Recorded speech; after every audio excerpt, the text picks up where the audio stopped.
खुलुमबाय लोगोफोर दिनै नोंथांमोननि गेजेराव आदा बिक्रमनि मोनसे बाथ्रा आं नोंथांमोननो खोनासंनो नागिरदों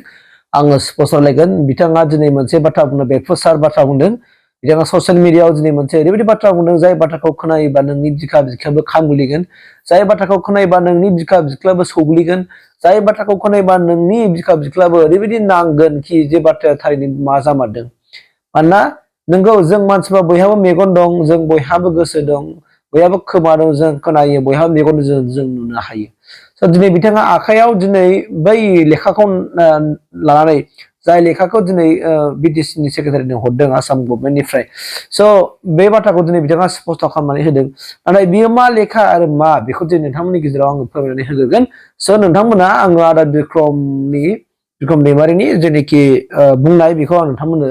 ससे खोनासंग्रोगोन बिनि उनावहाय आङो बुंगोन लेटेस्ट কথা মই আপোনালোকৰ মাজত যুক্তি আনিবলৈ খুজিছো যে যিটো একটত আছিল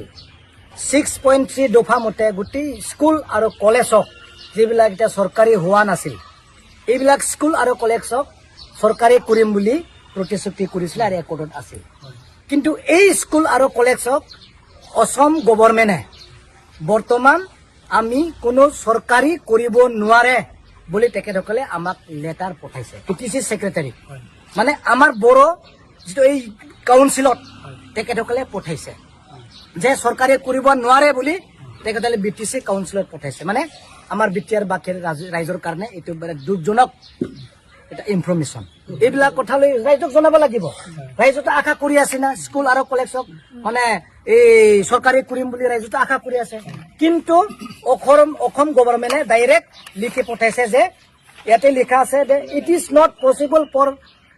state government to provincialise the college মানে বিটিচিত যিমান কি বেচৰকাৰী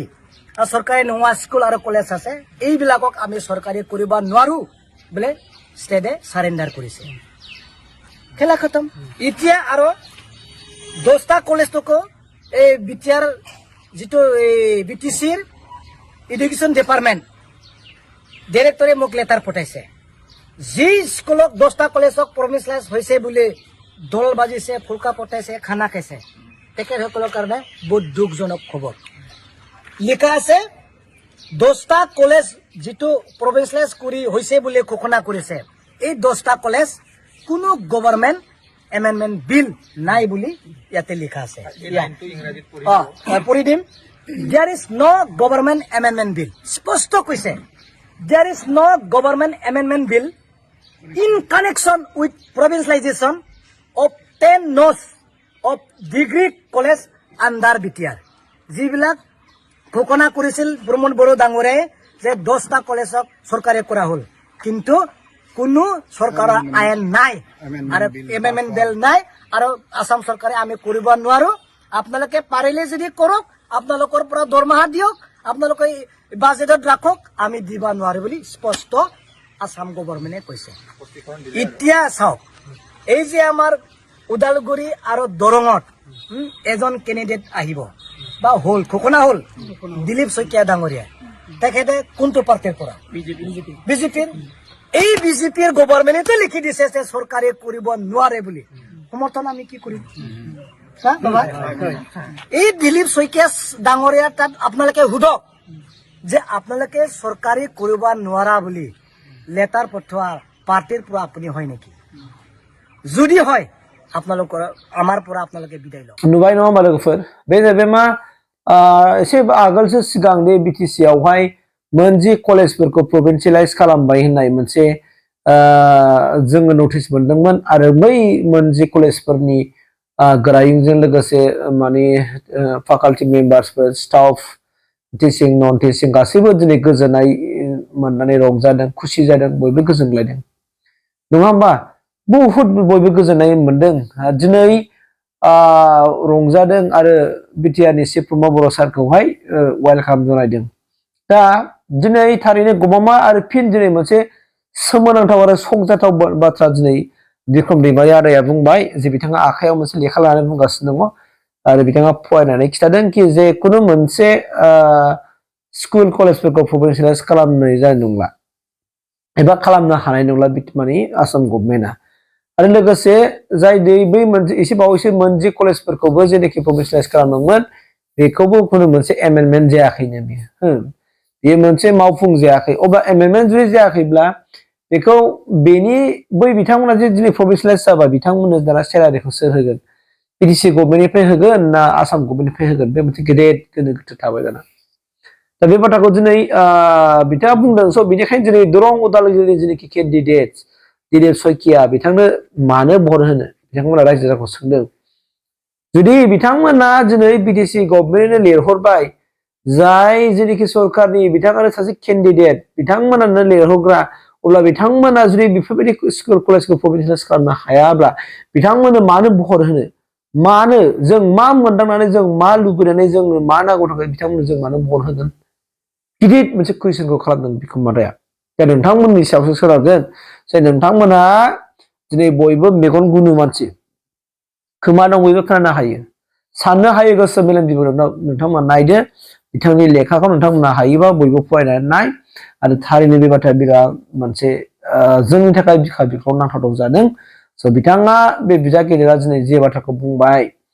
स' गमामा नोंथांमोना नायनानै होदो जुदि नोंथांमोना दिलीप शइकियानो होनांगौ ना गुबुन सोरनोबा होनांगौ बा दुर्गादास बर'नो होनांगौ नोंथांमोना जास्ट खालामनानै भटखौ होदो खिन्थु दिनै बै समनिफ्राय नुबोगासिनो कि बिक्रम आदाया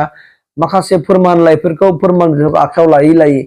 जायखौ जों खुगाजोंल' बुङाबानो बिथाङा प्रेक्टिकेलि जेनाखि नटिसफोरखौ लायै लायै फोरमायनानै होदों प्रेक्टिकेलि अब्ला जों बुजिदो थारै बाथ्रा सिङाव मा जामारदों बिटिआर गभर्नमेन्टआ थारैनो मा जामारनो नागिरदों बिटिआर गभर्नमेन्टआव मावनाय बैफोर माखासे खामानिफोरा जायाखै नामा अब्ला थारैनो बिटिआर गभर्नमेन्टआ मा जामारगोन बिटिआर गभर्नमेन्टनि जेनाखि जौगानांगौआ आरो गोबां जेनाखि स्कुल कलेजफोर दंबावो एलपि निफ्राय लानानै एमइ हाई स्कुल